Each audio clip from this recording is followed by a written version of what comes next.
Je les ai visités quelquefois sans véritable intérêt. Souvent je suis passé devant elles sans même leur accorder un regard, sans les voir, comme effacées du paysage. Pourtant elles sont là, inamovibles, ancrées au sol depuis si longtemps. Il suffit alors d'y porter attention pour que naisse l'envie de les redécouvrir, de rencontrer celles et ceux qui veillent à leur chevet et en assurent la conservation avec beaucoup d'attention et de générosité. À Serran, l'église Saint-Pierre, imposant monument historique du XIVe et XVe siècle, trône au centre du bourg. À mi-hauteur de l'édifice, sur 3 de ses façades, une torsade, sculptée dans la pierre, évoque la couronne d'épines du Christ. Disséminées sur le territoire de la paroisse, les chapelles forment elles aussi comme une couronne symbolique autour de l'église.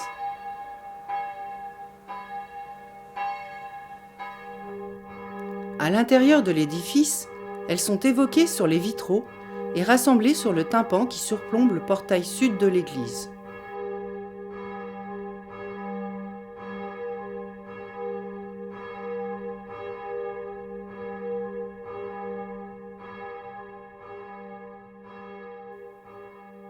Le vitrail dédié à Saint Michel nous offre l'unique représentation de la chapelle consacrée au saint. Située au Martret, à l'emplacement du cimetière actuel, elle fut détruite en 1810.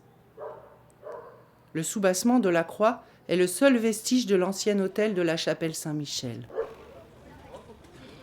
Cependant, les Serrantais n'ont pas totalement oublié cette chapelle, puisque la rue qui mène au cimetière porte son nom.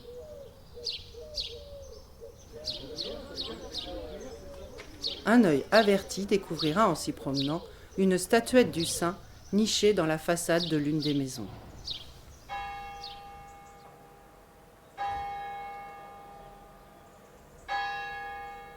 Ce vitrail représente la décapitation de Sainte Suzanne, qui a préféré être décapitée plutôt que mariée à Maximien en 295. On y voit l'empereur Dioclétien, instigateur du mariage, et Macédonius, un de ses officiers, chargé d'offrir à Suzanne une statuette de Jupiter. Arguant du fait qu'elle était chrétienne et qu'elle s'était consacrée à Dieu, elle refuse de vénérer l'idole et la jette par une fenêtre où elle se brise. Dioclétien, exaspéré de l'attitude de Suzanne, ordonne à Macédonius de la décapiter. La chapelle fut fondée entre 1500 et 1550 par la famille de Kergouët, seigneur de Tremeur, dont le manoir est situé à proximité de la chapelle.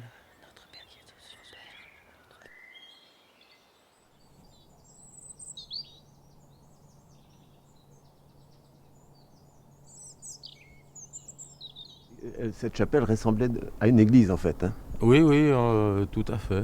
Elle est plus proche de l'église du bourg par rapport à sa construction que les autres chapelles. Ah oui, on ne trouve pas ça dans les autres chapelles. Les autres chapelles ont un vitrail en général et celle-ci elle en a 3 Ouais, sur... oui. Et de plus, les pans sont décorés là, de 2 gargouilles, on dirait. Là. Au-dessus des contreforts, oui. Les Mais contreforts. je ne sais pas si elles ont vraiment servi de gargouilles, enfin plus maintenant parce que de toute façon quand il pleut, l'eau ne sort pas par là. C'est surtout, elles servaient de décoration, quoi. Peut-être.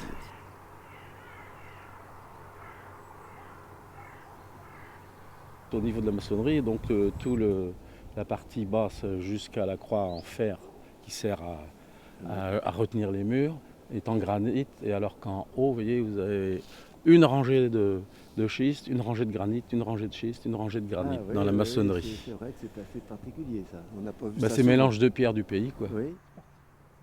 Au 19e siècle, les toitures étaient complètement défoncées. Quand on voit qu'il n'y avait plus d'entretien dans les édifices religieux. Et après, donc, quand c'est passé où l'État devait s'occuper Propriété de l'État, quoi. Propriété de l'État, ils ont commencé à refaire toutes les toitures des chapelles. Oui, c'est pour ça qu'on voit deux dates là. Voilà. Elle est encore en bon état d'ailleurs. Oui, ça va. Et puis en plus, de toute façon, ils n'ont pas le choix, ils sont obligés de suivre la pente. Alors la pente, vous voyez, il y a une cassure à un moment, c'est ce qu'on appelle un coyot. Un coyot. Pour que quand l'eau tombe, ça écarte l'eau du mur. Du pour mur, que ça ne oui. tombe pas au pied du mur et que ça abîme. Comme il n'y a pas de gouttière. Et voilà, c'est fait exprès. Oui, d'accord. Oui, il y a un mur d'enclos comme dans beaucoup de chapelles, mais il y a aussi des passages quoi, hein, Voilà. pour les gens. Et ils ont mis des grandes pierres là. Et ça, c'est quoi ce truc-là? C'est ce qu'on appelle un échalier. Un échalier. Il y en a un autre d'abord. Et donc il ne fallait pas que les bêtes rentrent dans les enclos Des chapelles. monuments. Ah oui. Alors il y a une autre version aussi peut-être. Quand ils venaient en pèlerinage. Le pèlerinage, ou on ne peut pas rentrer comme ça. Il faisait contrainte, pénitence. quoi, oui, une un pénitence. peu une pénitence. Donc il fallait enjamber les pierres. Il fallait carbeleux. C'est peut-être, c'est ça. C'est un calvaire un peu particulier. Il date de quelle année? Il paraît qu'il a 100 ans de moins que la chapelle, donc ce serait 1650, donc 17e. Il y a un fût central et puis deux colonnes de chaque côté. Bon, ça représente bien sûr le Christ Christ, en croix et oui. les larrons de Ouais. chaque côté. Oui. Il a souffert, il est tombé au moins 2 fois par une tempête, celle de 87 c'est sûr. Il a perdu au moins 20 cm Ouais. du fût central, Oui. et il reste un morceau dans la chapelle. Ah, il a Mais pas... quand ils l'ont remonté, ils l'ont mis à pencher un peu vers l'ouest pour contrer le vent, quoi. Ah oui, d'accord. Oui. Ils appellent ça un calvaire-autel. C'est un calvaire-autel. Alors, ça disant qu'un calvaire-autel, c'est pour présenter les dons faits à la fabrique de De la fabrique de la fabrique chapelle. quoi, c'est Ah ça. oui, c'est-à-dire que lors des pardons, les paroissiens arrivaient avec des dons. Oui, Ils les peut-être en déposaient. nature, Il y avait une ou- vente aux enchères, je crois. Ah oui, Ils je les- ne sais pas. Si, ils vendaient les dons qui étaient déposés là. Bon, ça pouvait être de la nourriture comme autre chose. Et c'était vendu aux enchères, donc au profit de la fabrique, quoi. Et alors devant ici, là, je vois qu'il y a des blasons. C'est sans doute les armoiries du château de Troumeur.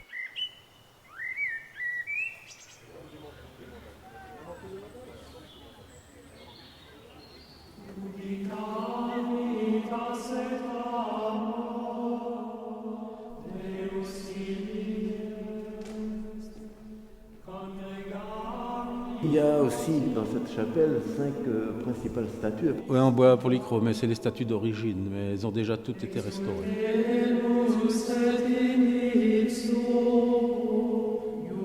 La statue de Sainte Suzanne, qui est la deuxième. Là-bas. Voilà, Sainte Suzanne, c'est la patronne de la chapelle ici.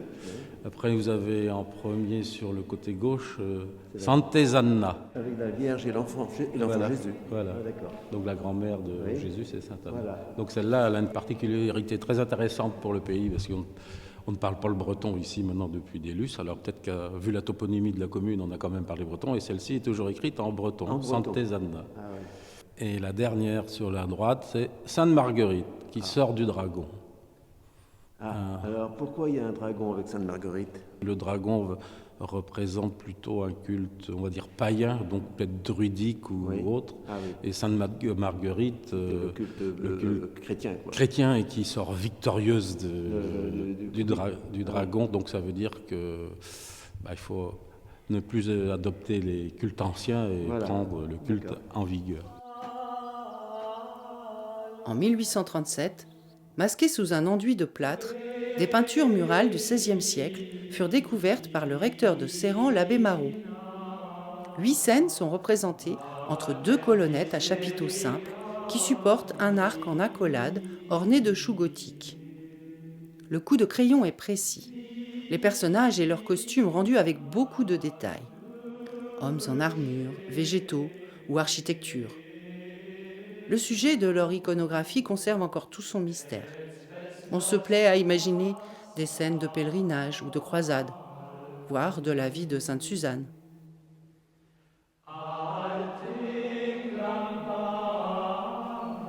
Alors Gilles, cette chapelle de Sainte-Suzanne comporte aussi des vitraux, des beaux vitraux. Disons qu'ils ont déjà été restaurés, alors donc c'est les restes de ce qu'il y avait avant. Tu peux déjà imaginer que celle qui est en bleu à gauche, ce serait une Sainte Vierge, donc la Vierge Marie avec l'enfant, Jésus. Oui. Par contre, si tu remontes en haut, au premier rond à gauche, là-haut, il y a un soleil. Ah oui. Et de l'autre côté, c'est la lune. En dessous, si tu descends en droite, donc c'est peut-être Sainte Suzanne, mais c'est pas sûr parce que Sainte Suzanne, elle est sur la statue d'à côté et elle a un parchemin. Et par contre, du côté gauche, elle tient une bourse et on dirait qu'elle a un poignard, mais on ne sait pas si c'est une femme ou un homme déjà. À cette époque-là, au niveau de la coiffure, on ne sait pas trop. Et maintenant, le vitrail du milieu. On dirait un Christ. Tout autour, il y a aussi des... Ah bah les flamèches blanches là, Oui. peut-être que ça représente l'enfer. Sur les parties jaunes là, normalement c'est la fleur qui qui représentait sur les questions de serrant, donc les quintefeuilles. Voilà. Et donc le vitrail de droite, lui... C'est au moins des évêques. Oui. Il y a quelques noms. En haut, on voit Saint-Nicolas. Oui. Et sur la partie enroulée, il y aurait peut-être marqué Luc, mais c'est comme écrit en gothique un peu, oui, c'est un peu compliqué. Ou Matthieu peut-être. Oui. Peut-être le nom des évangélistes.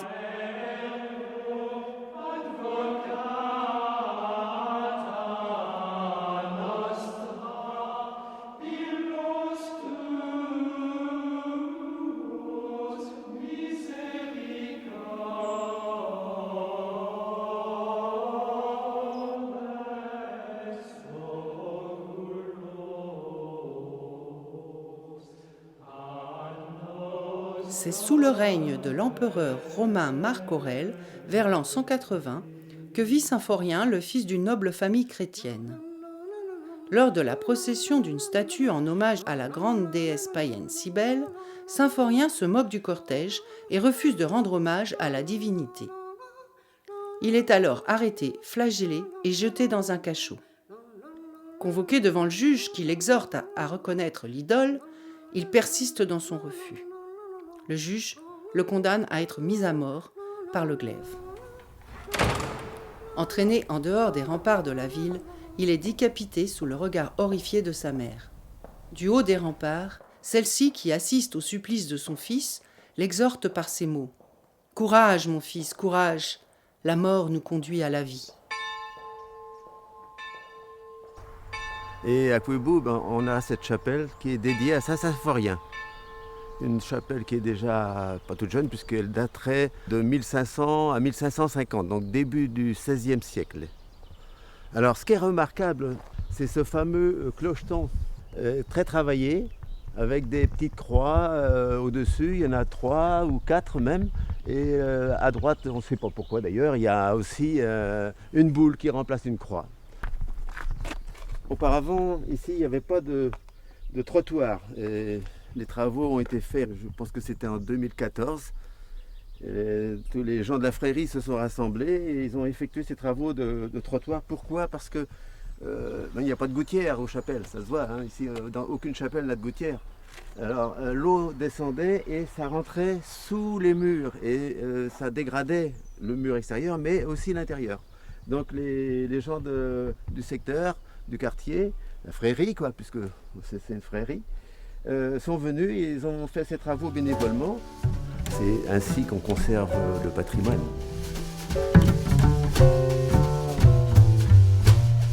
Et on parle des fréries, effectivement, toujours. C'est une formule qui existe depuis l'an 1200.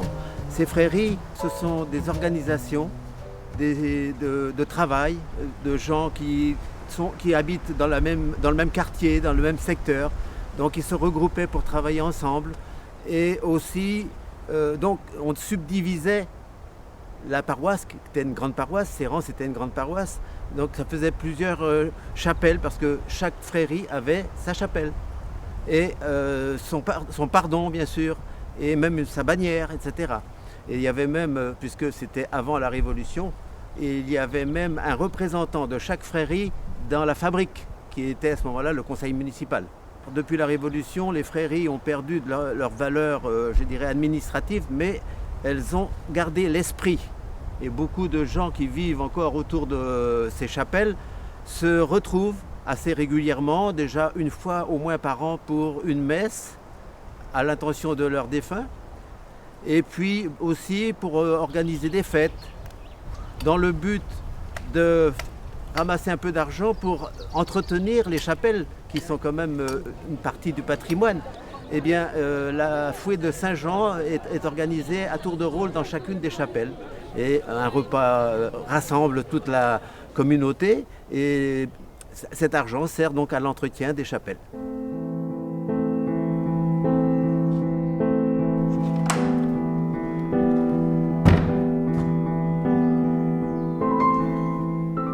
C'est sans doute la chapelle de Serran où il y a le plus de statues. Il y en a, j'ai compté tout à l'heure, il y en a 7.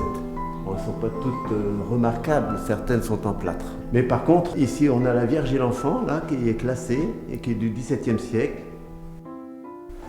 À gauche, ici, on a Saint Symphorien.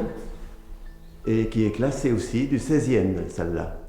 Symphorien, ça veut dire, enfin, l'étymologie, c'est celui avec qui il fait bon vivre. C'est intéressant de l'avoir en compagnie, c'est ça que ça veut dire, symphorien. Et à droite ici de l'autel, on a une statue aussi en bois du 17e, et c'est Saint-Clair, c'est un évêque, on voit ça, sa mitre. Et celle-ci, c'est Joseph d'Arimathie. Alors pourquoi a-t-il une tenaille dans la main? Peut-être qu'on peut imaginer qu'il était le patron des forgerons, c'est pas impossible. Alors lors des travaux en 2014, l'intérieur de la chapelle aussi a été refait parce que tous les murs étaient en très mauvais état. Donc on a refait les joints et en enlevant l'enduit qui se trouvait, on a découvert des peintures. C'est des croix probablement qui correspondaient aux croix de la bénédiction de la chapelle.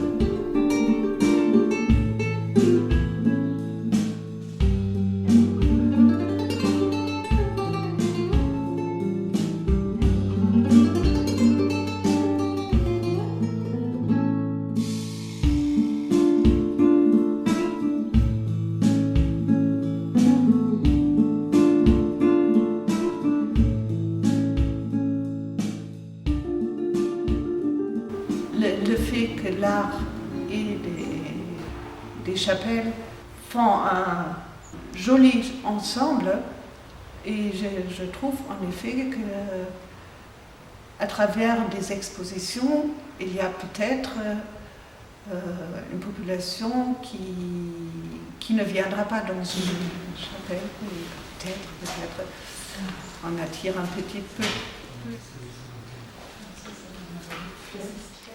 Oui, merci.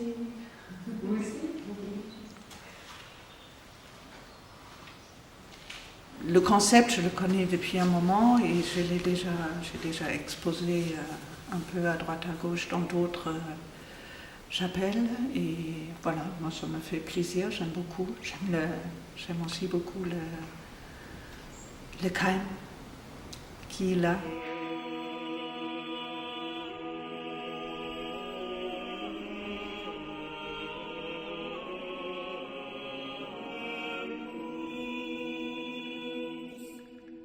Et on a tout refait, on a décapé, on a refait. Puis là, on avait trouvé des fresques un peu, quoi. Mais c'était Ils sont sortis. C'était dit ce matin. Oui. Donc, parce que j'ai posé plus... la question, oui. Elle est dans un sacre bien état. Ouais. Ah oui, elle et ils ont dit oui. Et donc on aura juste. Des ans. Oui, on aura juste comment la voûte à refaire, quoi. Parce que là, on a mis des plaques provisoires, parce qu'ils commençaient à être fatigués. Ah, c'est sympa de savoir que c'est vous. Ouais, parce que c'est très lumineux. Oui. Avec les joints qui sont très oui, on a fait les joints en fonction. Oui. Malheureusement, 2 personnes qui ont participé à faire les joints, David de Lurmont et puis Kiki, qui sont décédés depuis. Quoi. Ah. Ils ont donné un coup de main, puis bon, ils sont partis. C'était en quelle année En 2013. Ah oui, quand même. En 2013, c'est fini en 2014. Oui, 2014.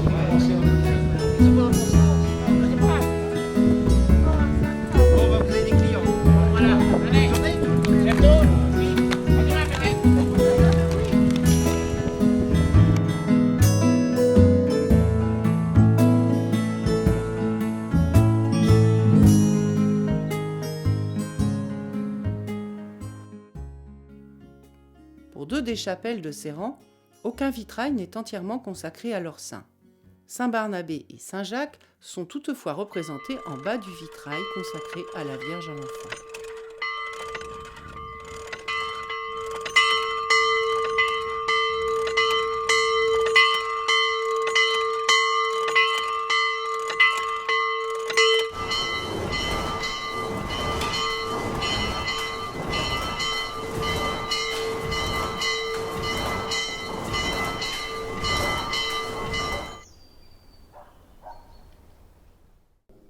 Alors, l'intérieur de cette chapelle est assez riche, où il y a 2 statues de Saint-Jacques.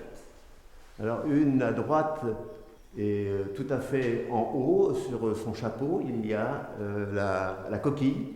À gauche du vitrail ou de la verrière, il y a aussi Saint-Jacques, mais c'est Saint-Jacques le Majeur, avec le bras levé. Alors cette statue a une petite histoire particulière, puisque malheureusement, elle a été volée.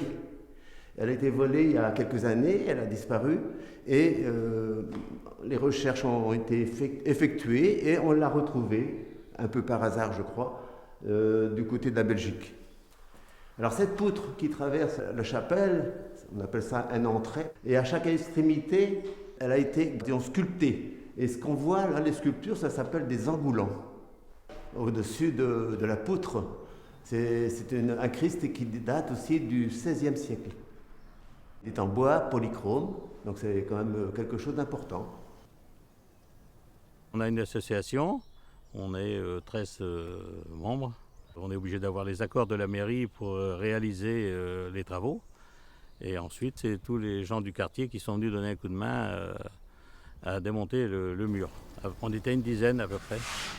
Donc ça a été fait très rapidement. D'ailleurs, en presque une matinée, on a tout démonté le mur. Ah oui, on a participé, oui. Démolition, puis on avait même été chercher des pierres, hein, comment on appelle ça déjà. Très grand, hein. Il manquait des pierres. C'est une entreprise qui a remonté, elle, le mur. Tout a été pris en charge par l'association. Il n'y en a pas beaucoup qui montent de la pierre de schiste comme ça. C'est beaucoup de la pierre de taille. Ah oui, c'est comme un puzzle. Mais le mur, il est beau. Hein. C'était à faire parce que le mur, il n'existait plus, quoi, si on veut. C'était tout défait de partout. Il y avait de l'argent en caisse, il fallait bien l'occuper, s'en occuper. On a de l'argent, mais il va certainement nous en manquer puisqu'on va refaire des travaux à l'extérieur, les peintures. Et donc il faut qu'on continue à faire quelques années encore des fêtes pour pouvoir réaliser ça. Oh, la première année, c'était Michel Ouellard qui faisait le repas, c'était du lapin, je me rappelle. Tu vois, c'est vieux. Hein. Et bon, il y avait eu du monde en pagaille. On n'avait même pas eu assez. Nous, on n'avait même pas eu le soir, on n'avait même plus pour nous, quoi. C'était le jour en plus, le jour de la kermesse de Calac. C'est pour ça que le curé de Calac après nous en voulait, parce que c'était mort comme tout à Calac, et tous les gens ils venaient là. Bah, tu parles qu'il n'était pas content, quoi. On a cette belle petite chapelle du secteur, quoi. On l'a toujours connue comme ça. Toujours plus ou moins bien entretenue. C'est très bien aussi, quoi. Ça rassemble les gens du coin, quoi, du secteur. C'est après chaque messe, on boit un coup et on mange un petit gâteau. Comme ça, les gens restent là un peu plus sur le terrain, quoi. C'est beaucoup plus convivial, quoi. Ça, le coup, après, les gens reviennent davantage, quoi. Ils reviennent pour le coup ou pour la messe? Pour les deux. C'est pas mal aussi.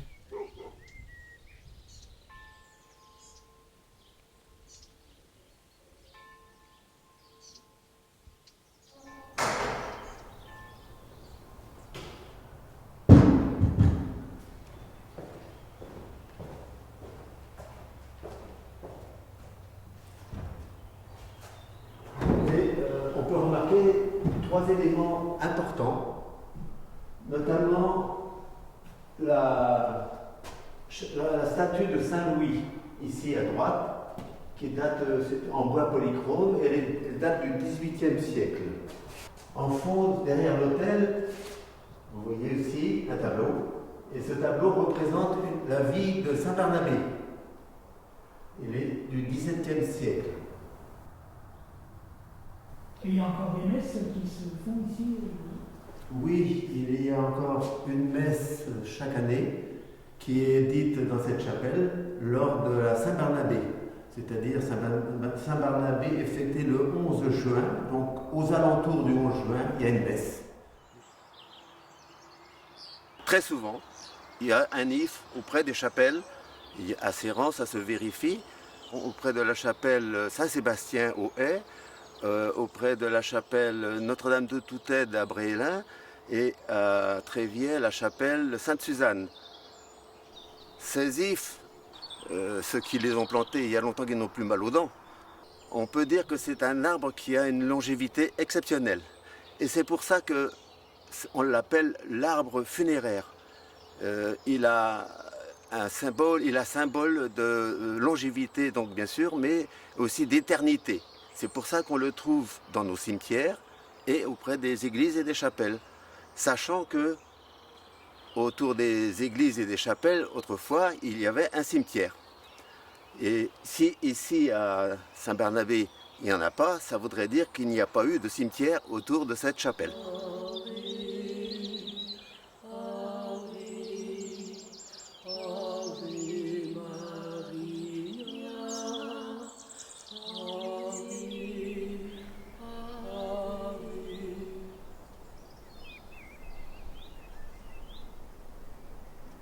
La chapelle Saint-Sébastien qui se situe au village des Haies.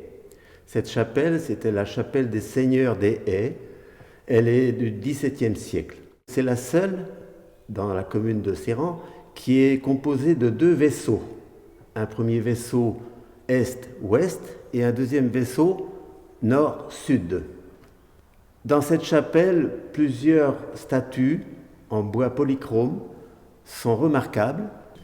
Alors, 3 statues retiennent notre attention. La première, c'est celle de Saint-Roux, et qui date du XVIIe.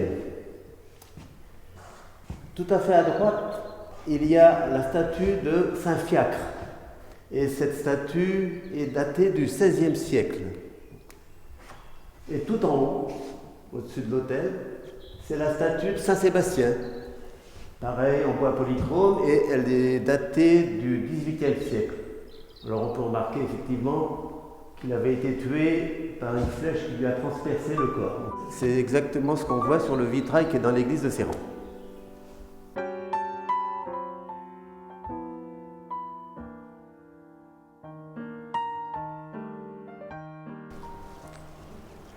Alors ici sont enterrés 4 soldats qui ont été tués en juin 1944, 2 FFI inconnus, et puis François Mariani et Roger Vautelin, qui étaient parachutistes et qui ont été tués aussi sur Pigneux. Ces 2 personnes ont donné d'ailleurs leur nom à une rue du bourg de Serran.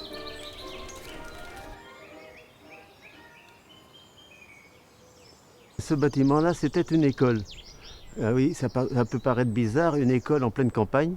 Eh bien, en 1946, juste après la guerre, cette école a été ouverte pour accueillir environ 70 élèves. Il y avait beaucoup d'enfants dans le coin.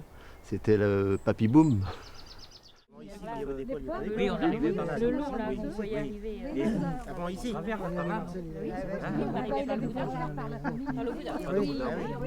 Et puis, comment faire très brave.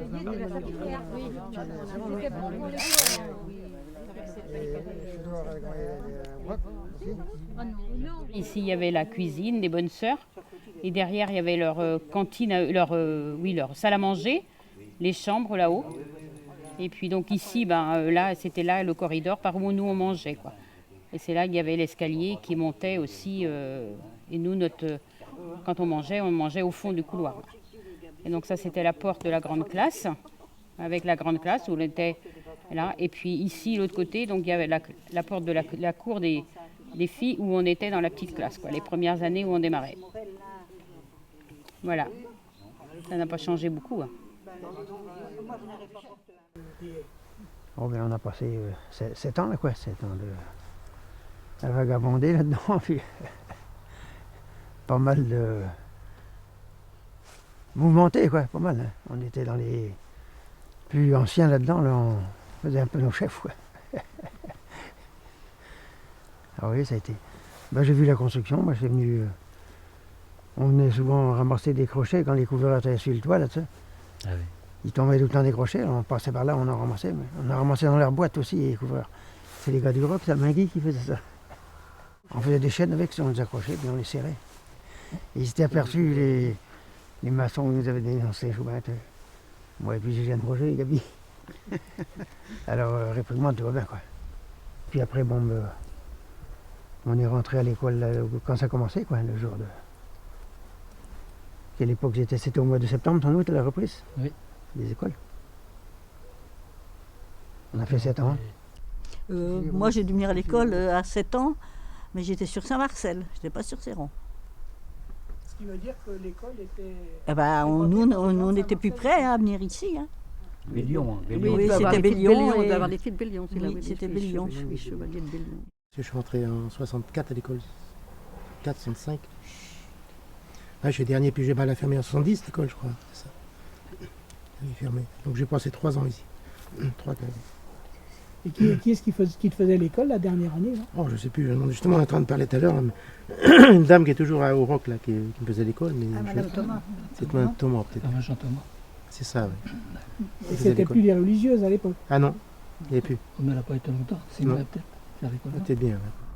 Avec mademoiselle Yvonne, j'ai commencé avec mademoiselle Yvonne. C'était une dame, une jeune fille. Hein. Il y avait des religieuses, mais dans la classe supérieure. C'était des religieuses dans la classe supérieure.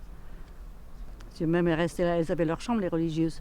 Parce qu'elles restaient à dormir, s'il ne faisait pas beau temps, elles ne rentraient pas, elles restaient à dormir sur place. Mais la demoiselle là aussi, sans doute. Elles avaient leur cantine. Il y avait la cantine, la soupe. Il y avait la soupe, mais les sœurs, elles mangeaient à part. Elles avaient leur petite salle à manger, leur cuisinière aussi. C'était la même. Oui, ben moi j'ai fait toute ma scolarité aussi, ici, de 6 ans jusqu'à 14 ans. Bon, ben, c'est pareil, au départ on mangeait à la cantine. Enfin, à la cantine, on amenait notre casse-croûte. Et les 2 dernières années, on rentrait à la maison pour manger le midi, revenir. Ça faisait un peu juste, mais enfin... Je me souviens, c'était quand on mangeait la cuisine ici, il y avait la cuisine. Puis bon, le père chez nous, il donnait des pommes de terre, des choux et tout ça, les bonnes sœurs, quand il mangeait à la cantine. Alors des fois j'en méritais plus que les autres, mais j'en avais moins, comme les parents ils donnaient des choux, des betteraves et tout ça, tout ce qu'on veut. Alors j'en avais un peu moins, mais des fois j'en méritais plus que les autres. Et voilà, c'est une carrière passée. Une fois j'avais été punie moi avec sœur Clotilde. Elle m'avait fait sortir. J'étais partie, mais je n'étais pas restée dans la cour, j'étais partie. J'avais été manger chez tante Marie en allant chez ma tante, la mère de Christian derrière. Ah oui. Les coups de règle aussi. Hein. Ah, les coups de règle, j'ai pas que... Ça fait mal, ça. Ah, il connaît la mère... Hein? Comment Sœur Hélène. Il y avait le cachot aussi, sous l'escalier, Ah oui. tu te rappelles? On était souvent en pénitence, on était à 2 ou 3 là, tous les jours on était presque en pénitence. Et quand arrivait la fin, ça se taillait à fond les gamelles, on allait se cacher dans le talus au-dessus là, à plein ventre dans le talus. Puis on revenait nos week-ends ici, hein, on allait chercher le ballon dans le corridor là-bas. On arrivait à... Le week-end, vous arriviez à rentrer dans... Ah, on a cassé des carreaux, on a cassé un carreau. C'est vrai que j'ai gardé des bons souvenirs à l'école des Haies, c'était une bonne entente, tous ensemble. Oui. Et vous alliez jusqu'au certificat à l'époque? Jusqu'au certificat, oui. J'ai passé mon certificat. Oui, moi j'ai mon certificat d'études, c'est tout ce qu'on a comme diplôme, Oui, on a un oui. certificat d'études. Et après, ben, on a arrêté quoi. Il fallait travailler. Voilà. Et on allait à Serran faire des concours avec cette Serran des fois. Ah oui, il y avait une compétition? Une compétition, oui. On n'était pas trop bien aimé là-bas. Hein. On allait à vélo là-bas. Oui. On a été 3 jours à Serran aussi pour faire 3 jours de retraite, quoi, de préparer la communion pour les 12 ans. Puis avec les écoliers de Serran, ben, c'était top. Les gars des Haies, qu'est-ce que vous faites là? Ouais, d'accord. Il y avait un peu... Attendu. Hein? Et il y avait des bagarres? Ah non. Pas du bagarre, mais enfin c'était un peu... oui. On l'a pas mis de côté quand même. Quoi. Un peu, oui. Il y avait la lutte. Oui, ça faisait un... Les gentils de... Le truc, c'était la classe de Guy Gentil. Il y avait Jean-Pierre David, oui, il y avait le bon aussi. Alors, c'était le bagarre tous les jours en montant en Ragno là-bas. Et Guy, puis Bernard, son frère. Guy il nous disait, tu vas voir mon frangin, il a 1 an de plus que nous, il va te foutre une raclée. Je dis, amène-le ton frangin. Une grosse bagarre dans la côte là-bas, on avait gagné la guerre. Puis ça filait sans dire après. Et puis... Ah oui, on a fait des bonnes, mine de rien. Ça chicaillait un peu, quoi. Hein. Voilà, quoi. Autrement, non. Après, bon, j'ai resté là jusqu'à la temps de 14 ans, et puis après, c'était fini l'école, quoi. On était 14 ans, on était savants, pas savants, on arrêtait. Hein.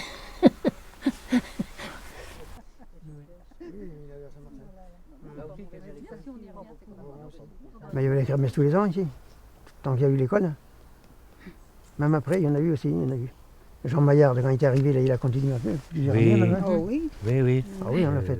Oui. Oui, la dernière, ça a été quand, non? Ben, le dernier. Ah ben, maintenant, c'est le comité des fêtes qui s'occupe de ça, quoi. Pas mal. Et il y avait des chars, c'est ça? Oui, il y a eu des chars pendant plusieurs années. Hein. Avec les bœufs, il a attelé les bœufs. Et puis... Les bœufs. Puis après, Pierre Baconnet, il faisait avec son il a filé tracteur. avec son tracteur, Quand il était à ouais. lapidé, il a son petit Ferguson. Là. Oui, Il y avait, oui. hein, Tous les ans, il y avait des chars à peu près. Hein. des chars, oui. Vous dansez avec des petites jupettes. Il y avait quoi? Il y avait le... Il y avait un défilé, donc? Défilé, oui. Défilé, oui. Descendait à la Tillelle, Pierre à la il revenait carabine. par ici. Là, Pierre à la carabine. Et il y avait la clique, alors? Ah oui, ouais, il venait aussi, hein, la clique. On aimait bien notre école, comme on aimait bien notre chapelle, pareil.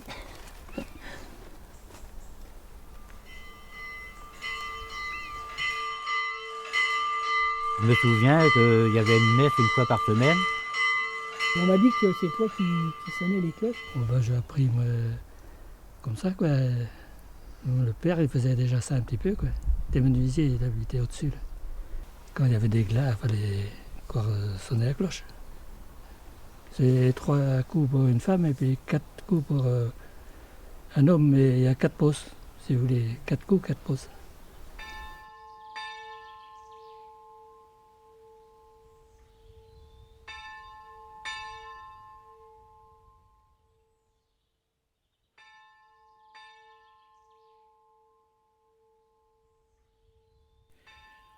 La chapelle Notre-Dame de Toutes Aides est aussi connue sous le nom de chapelle des Broussettes.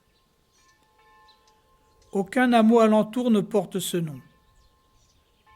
Il est probable que cette dénomination des Broussettes soit celle de la frérie rattachée initialement à la chapelle. C'est dans ce quartier que s'exprime encore fortement l'esprit communautaire des fréries. Bienvenue au futur repas festif de la chapelle Notre-Dame de Toutes Voilà. Aides. Bonsoir. Je me présente, Martine Rossignol, secrétaire Ok. de l'association. Enchantée. Parfait. Voilà.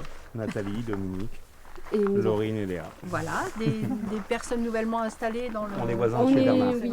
D'accord, très bien. Voilà, oui, nouvellement. Voilà. Depuis la fin du mois de mai. Oui, on est bien. On est Oui, bien. très bien. Quartier des Broussettes, on est bien. Parfait. Et vous allez voir, ça ne fait que commencer. Pour vous donner un petit peu l'historique de ce genre de repas, en 2011, on a fait la fouée. Chaque quartier de chapelle dans ses rangs organise une fouée tous les ans. On a eu un temps exécrable, mais on a bien réussi notre fouée. Et on avait dit, si tout marche bien, on fera un repas pour remercier les bénévoles qui ont participé. C'est ce qui s'est fait. Et du coup, on s'est dit, tiens, dans le fond, pourquoi on ne ferait pas ça tous les ans? Ça s'est mis comme ça par Jean Giguet, là, qui avait lancé de faire une course cycliste dans le circuit, par les Tourbières et par Trévreau. Il faisait le tour. Il y avait je ne sais pas combien de kilomètres de tour, là. Pour moi, 6-7 km, 8, je ne sais plus. Alors Jean, il saurait bien le dire, lui.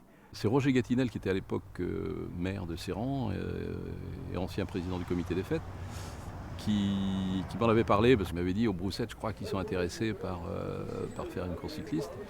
Et puis il y a un super circuit. Et c'est parti comme ça. C'est parti donc 82, 83 jusqu'en 93, je crois. Il y a eu les courses cyclistes. Mais après la course cycliste, il y avait une deuxième partie. On finissait la fête à 2h du matin, on comptait les sous, on faisait un double. Ça a été en sommeil pendant un certain temps. Je ne me rappelle plus combien, mais 7-8 ans en sommeil.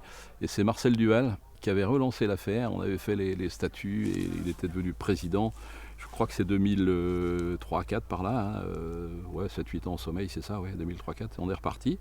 Bon, il n'y avait plus de course cycliste, mais il y a eu des fêtes tous les ans, avec l'association. Et puis moi, je suis rentré dans l'association aussi, puisque je fais partie d'un quartier, mais comme j'avais un petit penchant pour les Broussettes et pour ce quartier-là, avec l'histoire du cyclisme, donc je fais partie du bureau et de l'association. Puis on s'aperçoit que dans le quartier des Broussettes, il y a plein de gens qui arrivent et que sont très intéressés de faire partie du quartier, de s'intégrer. D'ailleurs, ils sont là ce soir, une grande partie, ils étaient là ce matin à monter les chapiteaux, ils sont tout de suite intégrés. Oui, je suis le plus vieux même du quartier, qui est né dans le quartier. Ouais.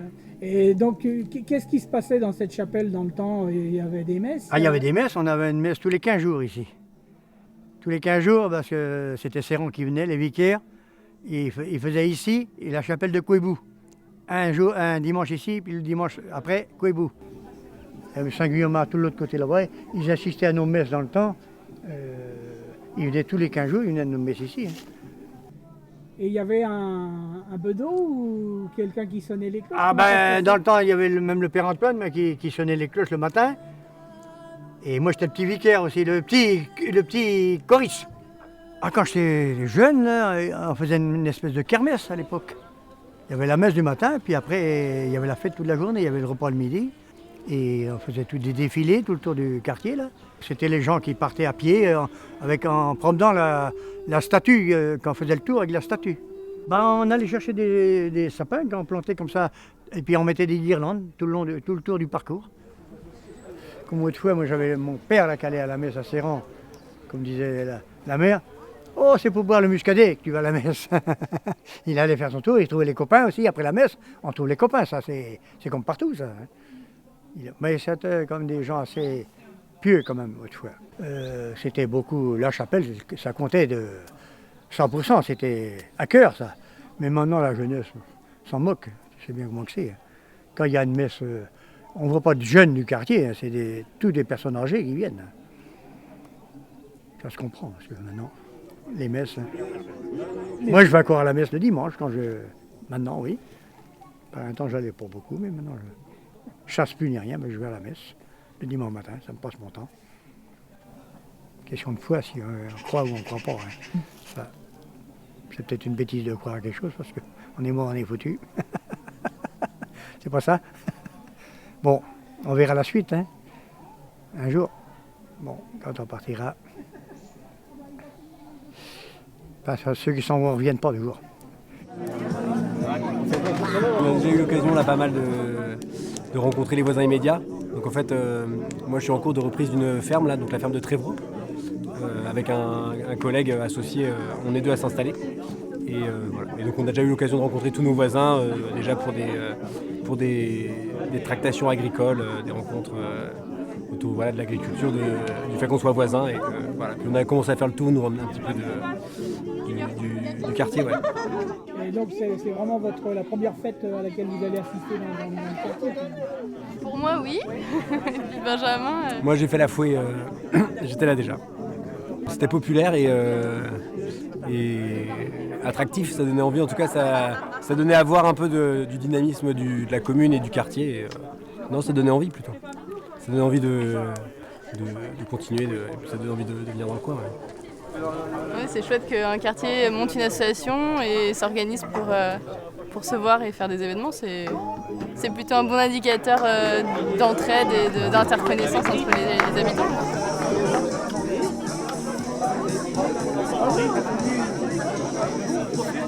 L'objectif de l'association, c'est d'entretenir de bonnes relations, de faire vivre le quartier, mais notre référence, c'est quand même la chapelle. Donc on a aussi en charge, entre guillemets, l'entretien de la chapelle.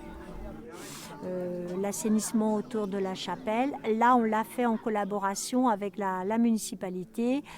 Une partie des travaux ont été faits par des bénévoles, mais on a eu l'aide aussi du matériel et des employés communaux pour creuser, pour embellir le parking, l'agrandir, suite à notre demande. On travaille en collaboration. Quand on voit tout le travail qui a été fait de préparation, le fagotage, tout ça, est-ce que c'est pas beaucoup de travail pour un résultat peut-être que vous pouvez estimer trop modeste? Peut-être que pour certains, il est modeste. Pour nous qui n'avons pas l'habitude de faire des gros bénéfices à nos repas de quartier, là, ça représente une belle somme. On a dû avoir un chèque de 1 850 € à peu près par le comité des fêtes. Tous les gens qui ont travaillé lors de la journée Fagot, la semaine juste avant, le jeudi, le vendredi, là on voyait tout le monde fatigué mais souriant. Donc je pense qu'il y a l'aspect financier, mais il n'y a pas que l'aspect financier aussi. Il y a toute cette bonne ambiance, cette convivialité entre les gens qui fait qu'on a envie de se retrouver, quoi. Elle continue bien l'anglais. Crie fort. Bon, ça passe là?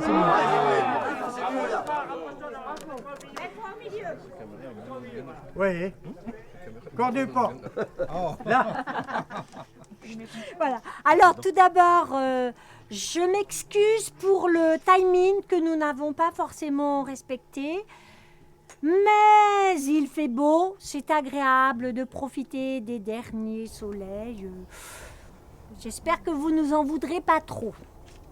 On a démarré 2017 par l'organisation d'une chasse à l'œuf pour les enfants et les petits-enfants des habitants du quartier. Alors ensuite, nous avions eu notre repas de quartier le 9 septembre. Nous étions 49 personnes le midi et 60 le soir. Ensuite, nous arrivons à Noël. Alors, Jacqueline a innové en construisant avec Emmanuel, son mari, une petite crèche extérieure. Et nous avions mis aussi pour la première fois des guirlandes électriques. Le résultat était pas mal, donc je pense que ce sera renouvelé. Alors, au niveau du clocheton, lors de notre première chasse à l'œuf, on a découvert malheureusement l'état de la charpente de notre clocheton et on a compris aussi pourquoi la cloche restait toujours coincée. La municipalité a reçu hier les devis des différents travaux à faire sur les chapelles et l'église. Il m'a parlé d'environ 3 000 € de travaux. J'ai cru comprendre que c'était une moyenne pour les différentes chapelles. Donc après, ce sera aussi à nous de voir... est-ce qu'on participe financièrement? Est-ce qu'on aide d'une manière ou d'une autre? Donc voilà ce qu'il en est pour la cloche et le clocheton, en espérant qu'on puisse la faire sonner au plus vite. Il y a eu des frais divers, donc la messe qui est réalisée tous les ans au mois d'août. Donc comme il y a le pot du quartier, une dépense de 21,63 €.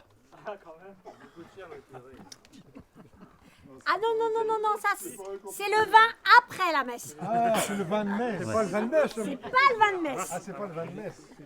C'est pas pareil.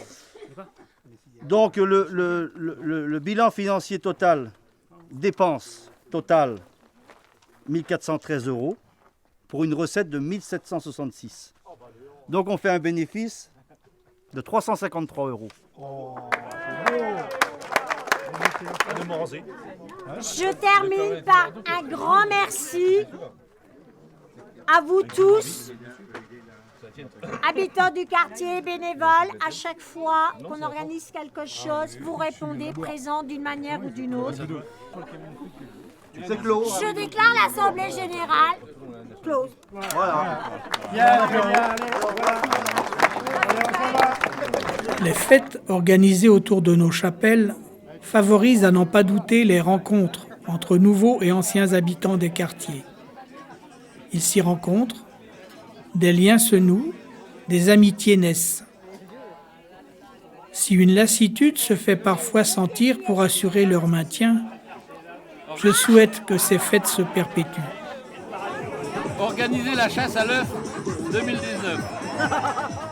Gageons que les nouvelles générations, épaulées par les anciennes, prendront le relais le moment venu. Nos chapelles ont su braver des siècles et résister aux avaries du temps. L'écho des fêtes qui les honorent résonnera encore longtemps dans les mémoires.